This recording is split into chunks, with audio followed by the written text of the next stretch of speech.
MVA सहयोगियों में शिवसेना उद्धव बालासाहेब ठाकरे, कांग्रेस और एनसीपी शामिल हैं।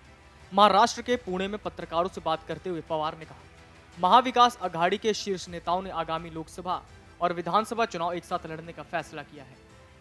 उन्होंने कहा, हर हाल में एमवीए के नेता एक साथ बैठेंगे और अपनी पार्टी के बारे में सोचे बिना उम्मीदवार तय करेंगे। एकनाथ शिंदे और भारतीय जनता पार्टी के मौजूदा गठबंधन को हराने के लिए हमें एक साथ आना होगा और चुनाव लड़ना होगा। उन्होंने कहा, एमवीए में शामिल पार्टियां अपने दम पर लोकसभा और विधानसभा के चुनाव नहीं लड़ सकती हैं। हम सभी को इस तथ्य को स्वीकार करना चाहिए कि अकेले चुनाव लड़कर जीत संभव नहीं है। एकनाथ शिंदे की मौजूदा शिवसेना को हराने के लिए गठबंधन जरूरी है। एमवीए की तीनों पार्टियां 16 सीटों पर चुनाव लड़ने का अघोषित समझौता किया है। हालांकि अजीत पवार ने इस तरह के किसी फॉर्मूले की बात को नकार दिया है। महाविकास अघाड़ी के रूप में एक साथ चुनाव लड़ने के लिए सीटों का बंटवारा योग्यता के आधार पर करने की मांग की गई है। कांग्रेस के प्रदेशाध्यक्ष नाना पटोले ने कहा कि हर सीट का गहन अध्ययन किया जाएगा और उसी आधार पर सीटों के बंटवारे पर चर्चा की जाएगी। उन्होंने कहा कि कांग्रेस का संकल्प भाजपा को हराना है और इसी मकसद को ध्यान में रखते हुए सीटों के बंटवारे को फाइनल किया जाएगा। पटोले ने कहा कि 2014, 2019 और अब की स्थिति में बहुत फर्क है।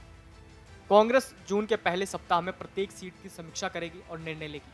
कांग्रेस के प्रदेशाध्यक्ष ने कहा कि महाराष्ट्र कांग्रेस की विचारधारा वाला राज्य है। कांग्रेस ने अपना जनाधार बढ़ाया है। पिछले 3 सालों में सभी चुनावों में बड़ी जीत हासिल की है। भाजपा को हराया है। इन सभी बातों को ध्यान में रखते हुए सीटों का बंटवारा किया जाएगा। गौरतलब है कि 11 मई को सुप्रीम कोर्ट ने फैसला सुनाया था कि महाराष्ट्र की एकनाथ शिंदे सरकार को अयोग्य नहीं किया जा सकता है। कोर्ट ने विधायकों की अयोग्यता का मामला विधानसभा अध्यक्ष पर छोड़ दिया था। साथ ही शीर्ष न्यायालय ने इस आधार पर उद्धव ठाकरे को सीएम पद पर बहाल करने की ठाकरे गुट की याचिका को खारिज कर दिया था कि उन्होंने फ्लोर टेस्ट का सामना किए बिना ही अपनी मर्जी से पद से इस्तीफा दे दिया था। इसके बाद शिवसेना उद्धव बालासाहेब ठाकरे ने नैतिक आधार पर एकनाथ शिंदे से सीएम पद से इस्तीफा मांगा था। इस पर अजीत पवार ने गठबंधन में उनकी सहयोगी शिवसेना यूबीटी से अलग राय जाहिर की थी और कहा था कि शिंदे को नैतिक आधार पर इस्तीफा देने की कोई जरूरत नहीं है। उन्होंने कहा था कि वो जानते हैं कि शिंदे सपने में भी इस्तीफा नहीं देंगे। पिछले दिनों शरद पवार ने अचानक एनसीपी प्रमुख के पद से इस्तीफा देने की घोषणा कर दी थी, जिसके बाद एनसीपी के कई दिग्गज नेता और कार्यकर्ताओं ने इस्तीफा वापस लेने की मांग करते हुए प्रदर्शन किया था।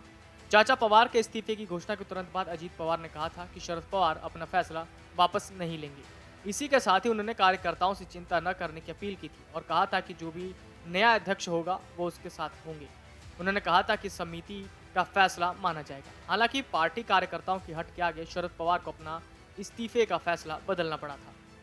वीडियो डेस्क अमरउजाला.com। मन से उजाला कर चले, मन से